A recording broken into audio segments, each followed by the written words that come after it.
Once vaccines became available, many of us thought that COVID's end was near. Yet, with the emergence of variants, we are still battling the pandemic. This season, I continue to speak with community leaders, teachers, clinicians, and many more across the globe to connect with communities and hear their stories. This season, I bring you 16 and Vaccine. Hello everyone, welcome to this week's episode of 16 and Vaccine. Today we are joined by Miss Jennifer Hunter, who is a reading specialist at the International Community School, which is a public charter school for refugee, immigrant, and local children. Miss Hunter, thanks for coming on my show. Thank you for having me. So can you please give us just an overview about your professional background? Sure, I'm a reading specialist, which means I am trained in assessing students' literacy skills and remediating depending on what they need. So I generally work in elementary age classrooms or schools, although I could work up to 12th grade if I wanted to. So my students are from all grades. This year I'm teaching grades 1 through 5. And the students come to me in small groups. So obviously there's literacy happening all the time in their classrooms, but these students are way behind in their literacy skills. So they come to me for small group instruction for half an hour to 40 minutes every day. Okay. So can you take us back to the beginning of the pandemic, when teaching first went virtual, and just share what that was like as a teacher? Yeah, that was really, really scary. So we really didn't find out things were getting really bad until it was a Monday in March. I think it was the second week of March. Yep. And by Thursday, we were called into our gym, the whole school, and told, we're closing down. We don't know when we're coming back.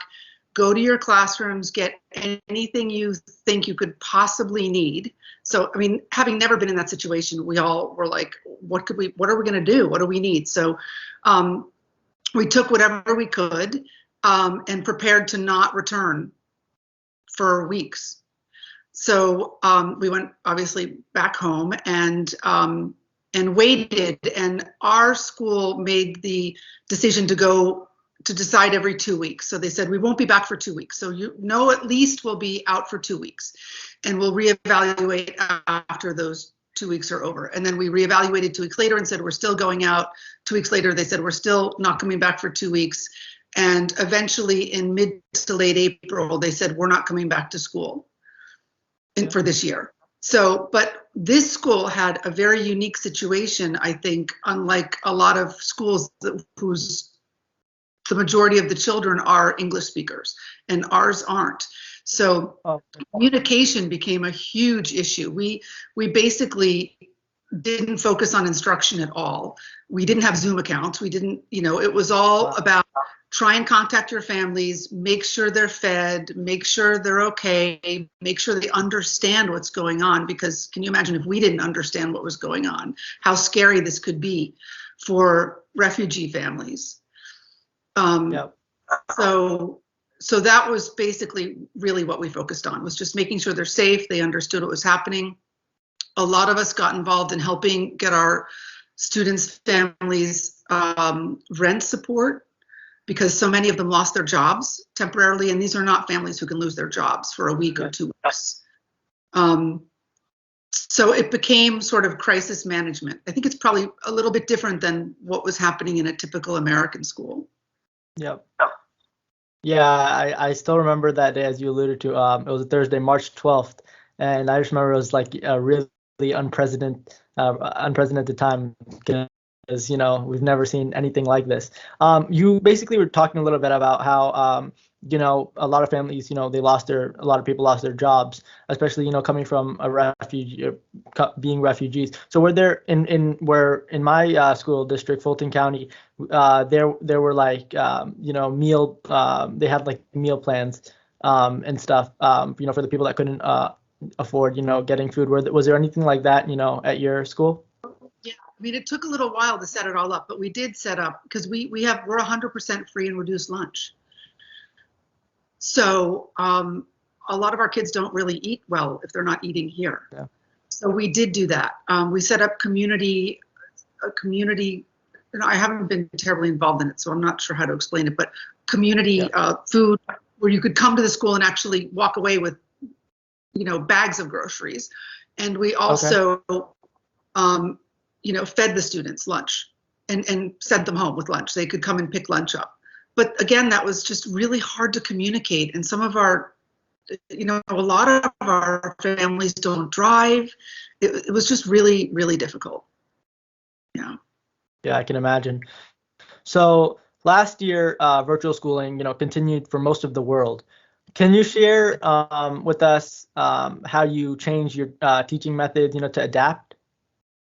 That was just such a learning curve for me. So I'm what they call a digital immigrant, right? I mean, I didn't grow up with technology, so we had to become really savvy, really quick in how to do this online. Get Zoom accounts, learn how to teach online. I mean, it was just, I had 2 computers in my house because I do a lot with manipulating letters and phonemes and writing, words in these things called sound boxes. So kids need to see what I'm doing on the board. And so I had 2 computers going on. I turned a closet in my house, a really big closet in my house, into my classroom. Wow. And it was just, for months and months and months, it was an enormous learning curve for me. It was just, but then eventually by mid-year, we all pretty much got it, I think. We had to make sure all the students had technology. So that was a huge hurdle. Computers had to go home. I personally purchased and sent my students headphones because one hurdle I didn't anticipate was how loud a lot of these homes are. So they're just different. They're from our students are from all over the world, and they have all different understandings of what home is supposed to be like. So a lot of them, it's loud. There's babies crying, there's televisions on. And for me, that was very, very hard to focus and to hear them. So, and they had trouble hearing me. So I would say, please find a quiet place, pick up your computer and go to a closet. I don't care. I can't hear you. And so one of the ways that, I tried to combat that problem was buying them headphones so they could just plug them in. But occasionally their technology would break, their internet was bad. I mean, it was just, there's so many hurdles that we found that we didn't anticipate.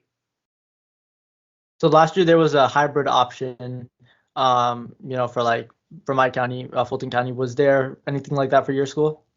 There was. It wasn't until mid-April.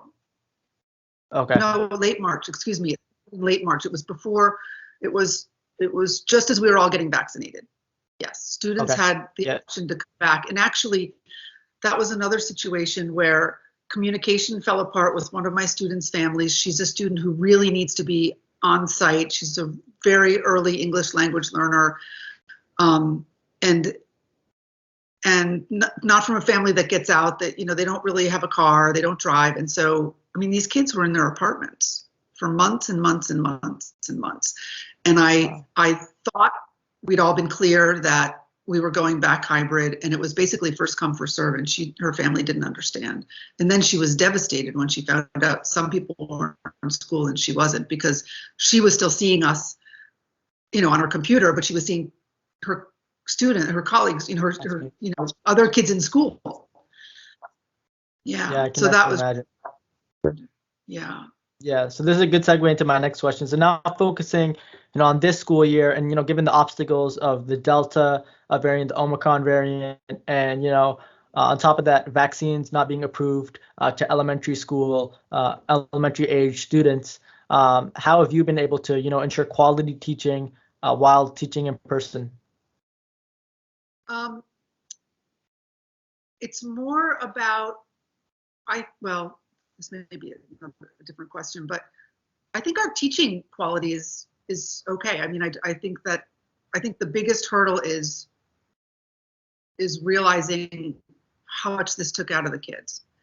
So I was just telling someone a few minutes ago, you know, one of my grades is first grade, and for the first couple months, I kept thinking, what's with this first, have I lost my classroom management skills? Like, why can't I get these kids to just sit down and be still? And I was talking to one of the first grade teachers, and she said, Jen, they've never been in school before. I mean, they didn't do kindergarten, right? Kindergarten's all about getting ready for first grade.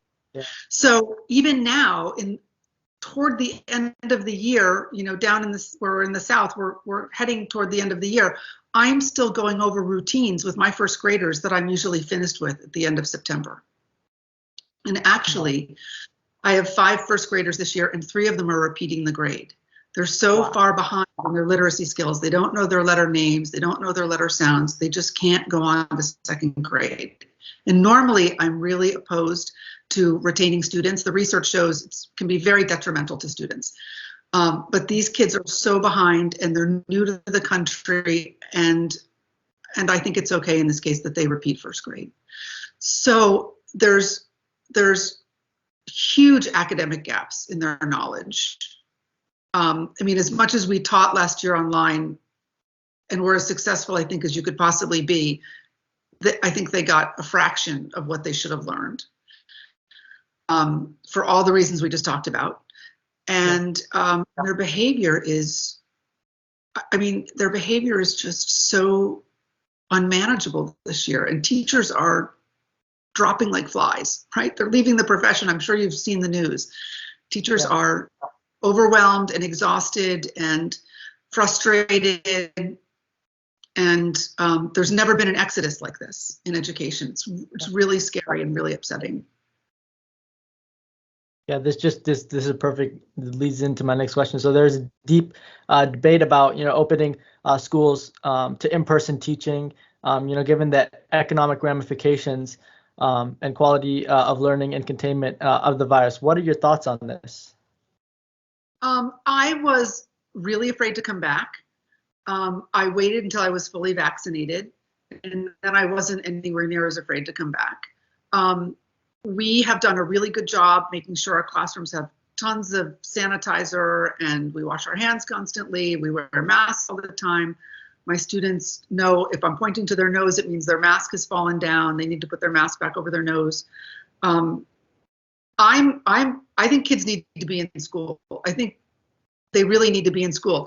If it means their life is at risk, that's something else. But after we have this large component of vaccinated individuals, and we're now in a space where the research seems to point to the fact that the virus is not as severe for vaccinated individuals, I'm fine. I mean, we're all really, really tired of wearing masks, and we haven't talked about this, but one of the hardest things for this particular population that I teach, since 100% of my students are English language learners, is having a mask on your mouth, right? I'm teaching kids the sound of the letter B or the letter C, or the difference between the sound of F and the sound of TH, right? That is a very close sound, and I usually show them how you make those sounds with your mouth.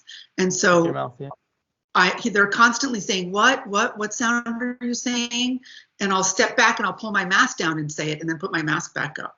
So I think there's been so much lost from a reading perspective and an understanding the sounds of our alphabet, which is where it all begins for literacy. That's definitely really hard. Yeah.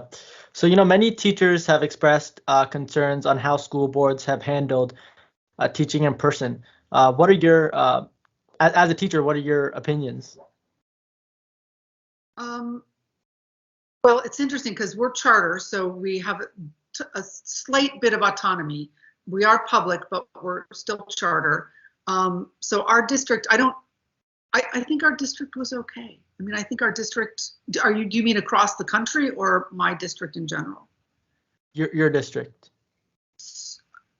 So I am not completely sure if my district mandated masks, my school mandated masks. I would have had a huge problem if my school did not mandate masks for students and teachers. So I know, did you say you're Fulton? Yes. Yeah, so Fulton didn't mandate masks, I don't believe. So that, I have other friends who teach there, they've had a real problem with that. So this school has been extremely faithful to wearing masks, students and teachers. And I think that, that made us all feel a lot more comfortable. Yeah. So you kind of talked about this a little earlier in the interview, but what are your thoughts on this year for such young children, causing students, not to meet certain milestones, getting sick, even, causing mental health issues? Can you speak to your experience with this? I haven't encountered any direct mental health issues, with my students that I can be sure of. But I can certainly say there's been huge ramifications in their ability to manage their, self-control, monitor their behavior, and the academic loss has been enormous. There was something else I was going to say. So what was the rest of the question? It was, can you speak, to your experience about, children, not meeting criterias and milestones and, getting sick as well? I think the real catastrophe here is for young people, for what happened to young people. I mean, I weathered this okay. I had a house I could hang out in, teach from my closet. My husband could work remotely. For these families, it was catastrophic. Yeah, definitely. So I think there's, age and your economic status really separated you depending on how you experience this. I haven't heard I haven't heard my students say anything absolutely horrendous, shockingly horrendous. Mostly I notice it in their behavior, their inability to regulate their behavior and their emotions, and in the academic losses. Okay. Yeah. So, teachers do more than teach. Can you share with us how your job has been, redefined by the pandemic? Yeah, sure. So after my students, after we were all sent home and I started contacting the students, I started asking them, are you hungry? Do you have, do you need anything? And a lot of the answers were, we're hungry. So I would go shopping for them. We would go to the grocery store and do a huge grocery shop and then drop the food off. And a lot of times I wasn't even sure if I was getting what they'd asked for, because sometimes the same foods have different names in different cultures. And I started collecting clothes and bringing clothes and toys over. Like I mentioned, the headphones. I became much more aware and involved in their personal lives. Wow. Not all of them, just a few families that seem to really need it. Yeah. Well, Ms. Jennifer Hunter, thank you so much for coming on this interview and sharing your experience with us. And we'll hope to see you soon. Thank you.